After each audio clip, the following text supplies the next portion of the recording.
আজকেও তোমাদের সাথে একটা ইম্পর্ট্যান্ট রচনা শেয়ার করতে চলেছি, বিজ্ঞান আশীর্বাদ না অভিশাপ।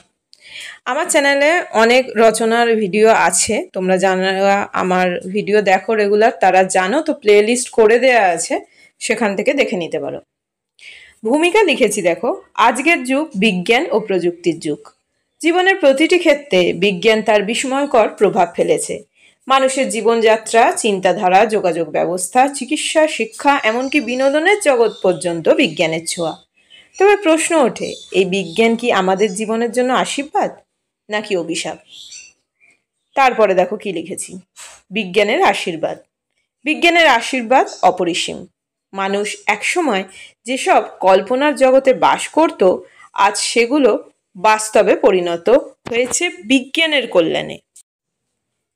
এবার তার মধ্যেই এক দুই করে লিখে নিয়েছি, চিকিৎসা বিজ্ঞানে বিপ্লব। অজস্র রোগের প্রতিকার আজ সম্ভব হয়েছে। একসময় যে রোগে মৃত্যু ছিল অবধারিত, তা আজ চিকিৎসার মাধ্যমে নিরাময়যোগ্য। এক্স রে, এমআরআই, ক্যান্সারের চিকিৎসা, অঙ্গ প্রতিস্থাপন, এসব বিজ্ঞানেরই অবদান। ক্যান্সার পুরোপুরিভাবে নির্মূল করতে না পারলেও, যেহেতু এটা আমাদের শেষের দিকে ধরা হয়, কিন্তু তাও সেই ক্ষেত্রেও কিন্তু বিজ্ঞান যথেষ্ট উন্নতি লাভ করেছে চিকিৎসায়। যোগাযোগ ব্যবস্থার উন্নতি, মোবাইল, ইন্টারনেট, স্যাটেলাইট প্রযুক্তি, আজ মুহূর্তে বিশ্বজোড়া যোগাযোগ সম্ভব। এক ক্লিকে জানা যাচ্ছে বিশ্বের খবর। 3 নম্বরে দেখো, মানে আশীর্বাদের মধ্যেই কিন্তু এগুলো এক দুই করে লিখেছি, পরিবহনে গতি। আগেকার দিনে দিনের পর দিন লেগে যেত এক জায়গা থেকে আরেক জায়গায় যেতে। এখন বিমান, ট্রেন, গাড়ির মাধ্যমে ঘন্টার মধ্যেই গন্তব্যে পৌঁছানো যায়। শিক্ষা ও গবেষণা, ইন্টারনেট ও কম্পিউটার প্রযুক্তি শিক্ষাকে সহজ ও বোধগম্য করে তুলেছে। অনলাইন শিক্ষা, ভার্চুয়াল লাইব্রেরি, সবই বিজ্ঞানের দান। 5 দেখো কি লিখেছি, বিনোদন, television, cinema, YouTube, video game, সবই আধুনিক বিজ্ঞানের অবদান। এবার আসছি বিজ্ঞানের অভিশাপ পয়েন্টে। বিজ্ঞানের অভিশাপে দেখো কি লিখেছি, বিজ্ঞান যেমন আশীর্বাদ, তেমনি তার অপব্যবহার সমাজ ও সভ্যতার জন্য অভিশাপ হয়ে দাঁড়িয়েছে। 1 নম্বরে লিখেছি, পরমাণু বোমা ও অস্ত্র। বিজ্ঞানের মাধ্যমে তৈরি পরমাণু অস্ত্র আজ বিশ্ব শান্তির সবচেয়ে বড় হুমকি। হিরোশিমা ও নাগাসাকির ধ্বংস আজও আমাদের চোখে আঙুল দিয়ে দেখিয়ে দেয় বিজ্ঞানের অভিশপ্ত দিক।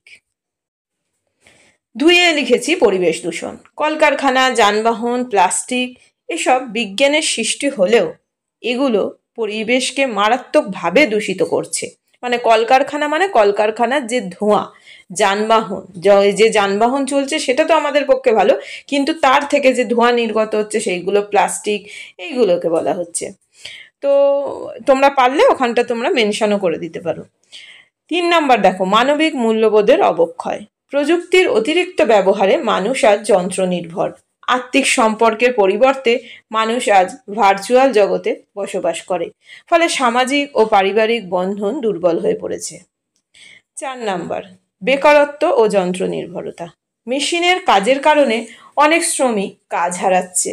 যন্ত্রের উপর নির্ভরতা মানুষকে অলস ও শারীরিকভাবে দুর্বল করে তুলেছে।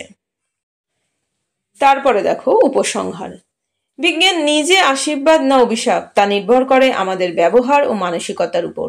সঠিকভাবে ব্যবহৃত হলে বিজ্ঞান হতে পারে মানবজাতির উন্নয়নের সোপান, আর যদি অপব্যবহার করি তাহলে তা অভিশাপে পরিণত হতে বাধ্য। তাই বিজ্ঞানকে নিয়ন্ত্রণ করতে হবে মানবিক বোধ ও মূল্যবোধ দিয়ে। বিজ্ঞান হোক আমাদের কল্যাণের হাতিয়ার, ধ্বংসের নয়।